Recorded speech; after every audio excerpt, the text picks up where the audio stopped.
こんにちは。今日は中級日本語の第11課、第12課と第13課を勉強したいと思います。ノートとペンを取って楽しく見ましょう。では、早速始めましょう。Akan ada 3 pola kalimat yang akan dibahas kali ini. Pertama ada akhiran koto ni natteiru. Kedua ada akhiran shidai. Ketiga ada nani-nani ni oite dan nani-nani ni oite wa. Langsung saja kita bahas satu persatu. Kita mulai dari koto ni natteiru. Pola kalimat ini digunakan saat ingin menunjukkan aturan yang sudah ditentukan oleh lembaga atau kebiasaan yang sudah diakui secara umum. Mari kita coba pahami lewat contoh kalimat ya, atau reibunnya. Minasan tolong ucapkan apa yang aku ucapkan ya. Reibun pertama. Nihon de wa kuruma wa hidari gawa o hashiru koto ni natte imasu. Nihon de wa kuruma wa hidari gawa o hashiru koto ni natte imasu. Di Jepang sudah ditetapkan bahwa lajur mobil berada di kiri jalan. Selanjutnya coba kita lihat reibun ketiga. 60点以上が合格ということになっている。60点以上が合格ということになっている。Sudah ditetapkan jika nilai di atas 60 berarti lulus. Untuk reibun kedua dan keempat, minasan coba artikan sendiri dan tulis jawabannya di kolom komentar ya. Selanjutnya, kita akan bahas pola kalimat kedua yaitu akhiran shidai. Pola kalimat ini digunakan untuk menyatakan keinginan seseorang melakukan sesuatu segera setelah hal yang sedang dilakukan selesai. Nah, minasan mohon ingat bahwa penggunaan shidai lebih sering digunakan dalam konteks formal. Jadi, jarang gitu kita dengar dalam pembicaraan santai. Pola kalimat yang menempel sebelum shidai adalah bentuk kamus yang dihilangkan masunya.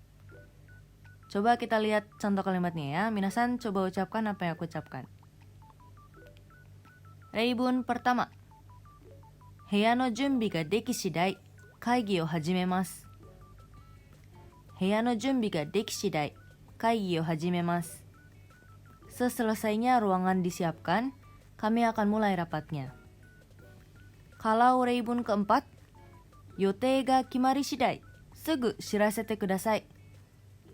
Yotei ga kimari shidai, sugu shirasete kudasai. Secepatnya setelah acara diputuskan, mohon beritahu saya. Sekarang giliran minasan untuk coba menerjemahkan reibun kedua, ketiga, dan kelima sendiri ya. Jangan lupa tulis jawabannya di kolom komentar. Selanjutnya, kita akan bahas pola kalimat ketiga yaitu penggunaan ni oite dan ni oite wa. Pola kalimat ini digunakan untuk menunjukkan tempat, situasi yang dilakukan secara formal. Biasanya digunakan untuk menjelaskan tentang tempat, waktu, serta latar belakang dari suatu kejadian. Sama seperti pola kalimat sebelumnya, pola kali ini juga digunakan hanya di konteks formal. Contohnya tolong diucapkan bersamaku ya minasan. Reibun pertama. Ibento hall ni oite shūshoku setsumei kai o okonaimasu. Ibento hall ni oite shūshoku setsumei kai o okonaimasu. Akan dilaksanakan seminar lowongan kerja di aula. Kalau reibun keempat, kenkyū ni oite wa ryō yorimo shitsu ga jūyō de aru. Kenkyū ni oite wa ryō yorimo shitsu ga jūyō de aru. Dalam penelitian, lebih penting kualitas dibanding kuantitas. Berikut sudah selesai kita materi di bab 11. Sekarang mari kita lanjut ke bab 12. Di bab 12 akan ada 3 pola kalimat yang akan dibahas. Pertama ada penggunaan toshite-wa atau toshitemo. Kedua ada penggunaan tatoe nani-nani demo. Ketiga ada penggunaan to omoimasu. Mari kita bahas satu persatu dimulai dari pola kalimat pertama yaitu toshite-wa dan toshitemo. Pola kalimat ini digunakan untuk menyatakan posisi diri sendiri sebagai apa atau siapa. ketika menyampaikan pendapat. Dalam padanan bahasa Indonesia, kata sebagai adalah yang paling mendekati ya. Mari kita coba kita pahami lewat contoh kalimat atau reibun. Minasan tolong ucapkan apa yang aku ucapkan ya. Reibun pertama. 留学生としてはこの意見に賛成することはできません。留学生としてはこの意見に賛成することはできません。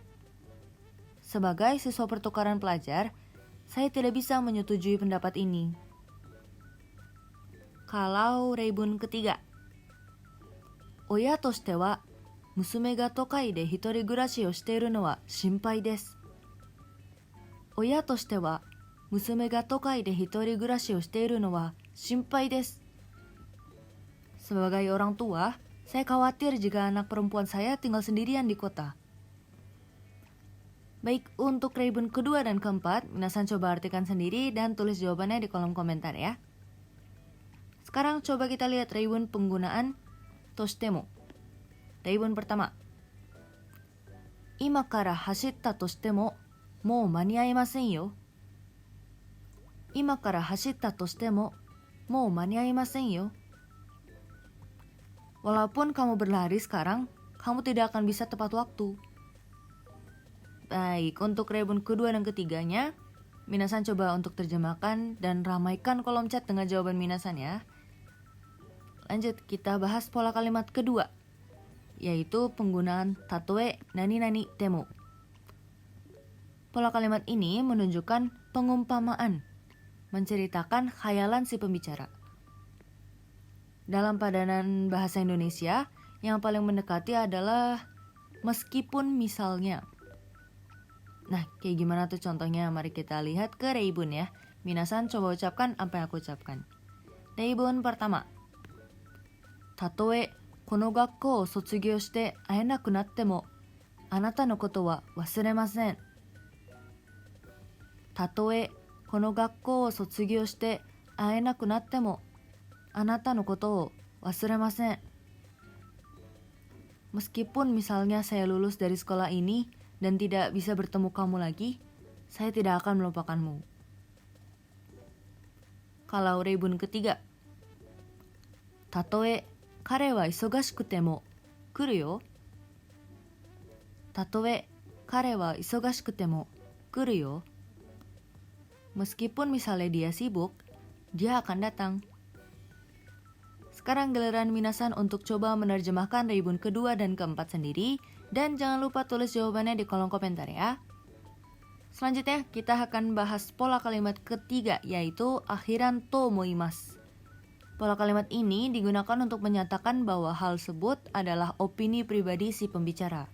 Contohnya, tolong diucapkan bersamaku ya minasan. Reibun pertama. 次の試合は日本代表が勝つと思います。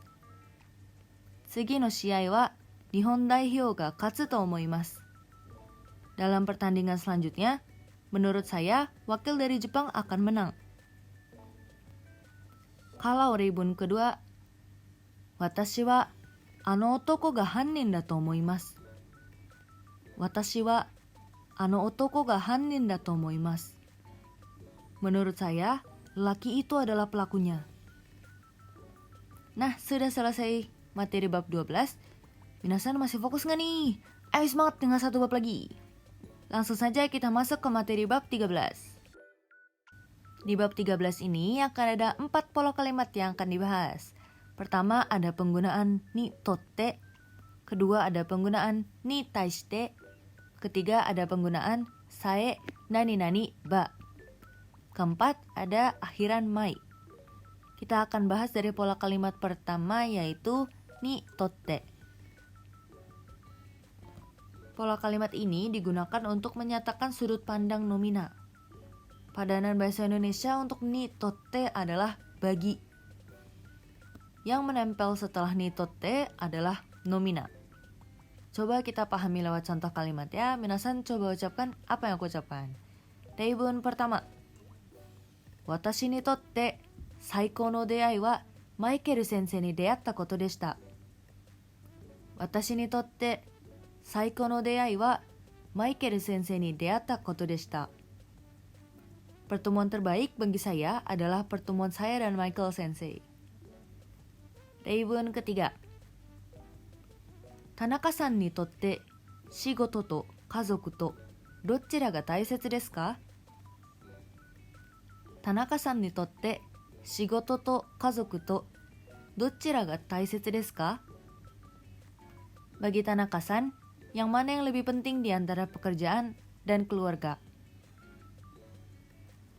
Untuk reibun kedua dan keempat, minasan terjemahkan sendiri dan tulis jawaban minasan di kolom komentar ya. Hai, pola kalimat kedua. Kita akan bahas penggunaan ni taishite. Pola kalimat ni taishite menyatakan posisi suatu dan bisa juga digunakan untuk menyatakan sesuatu yang berlawanan. Ni taishite akan berbeda makna sesuai perbedaan klausa 1 dan 2 di kalimat. Mungkin belum kebayang ya minasan? Mari kita coba lihat reibunnya agar lebih paham. Minasan ucapkan apa yang aku ucapkan ya. Reibun pertama. Hanasu koto ga nigate datta watashi ni taishite itsumo hagemaste kuremashita. Hanasu koto ga nigate datta watashi ni taishite itsumo hagemaste kuremashita. Terhadap saya yang susah berbicara, dia selalu menyemangati saya. Hai, reibun ketiga. Hokkaido wa samui no ni taishite Okinawa wa atsui desu. Hokkaido wa samui no ni taishite Okinawa wa atsui desu. Dibanding dengan Hokkaido yang dingin, Okinawa panas. Nah, kita bisa lihat bahwa penggunaan ni taishite di reibun pertama bisa diartikan atau memiliki makna terhadap. Sementara di reibun ketiga, maknanya berubah menjadi perbandingan. Ini bisa terjadi karena di reibun pertama, konteks klausa yang 1 dan 2 itu saling mendukung. Sementara di reibun ketiga, konteks klausa 1 dan 2-nya berlawanan. Selanjutnya kita akan masuk ke pola kalimat ketiga yaitu sae nani nani ba. Pola kalimat ini menyatakan kondisi minima agar sesuatu dapat terjadi. Padanan dalam bahasa Indonesianya bisa asalkan atau paling tidak seperti itu. Kalimat akan selalu merupakan khayalan pembicara ya. Kita coba pahami lewat contoh kalimat. Reibun pertama. Kore sae areba daijoubu desu yo. Kore sae areba daijoubu desu yo.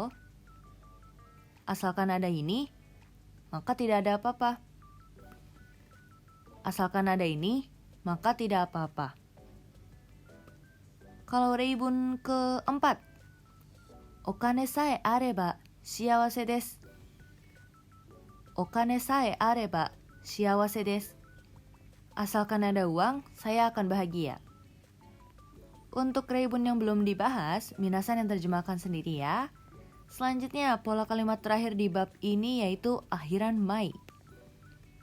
Akhiran mai menyatakan niat keras atau janji untuk tidak melakukan sesuatu. Kita telusuri lebih dalam lagi lewat reibun ya minasan. Reibun pertama. Zettai ni wasuremai to chikaimashita. Zettai ni wasuremai to chikaimashita. Saya telah berjanji, saya tidak akan melupakannya. Kalau reibun kedua, donna ni kuyashii koto ga atte mo, minna no mae de wa nakumai to kimete iru. Donna ni kuyashii koto ga atte mo, minna no mae de wa nakumai to kimete iru. Saya menetapkan kepada diri sendiri bahwa saya tidak akan menangis di depan mereka, seberapa berat hal yang aku hadapi. Nah, selesai sudah materi bab 11 sampai 13. Semoga dengan menonton video ini, minasan dapat mengerti lebih baik tentang pola kalimat yang dibahas. Jika ada pertanyaan, minasan boleh langsung tanya di kolom komentar video ini ya. Goseichou arigatou gozaimasu. Otsukaresama deshita.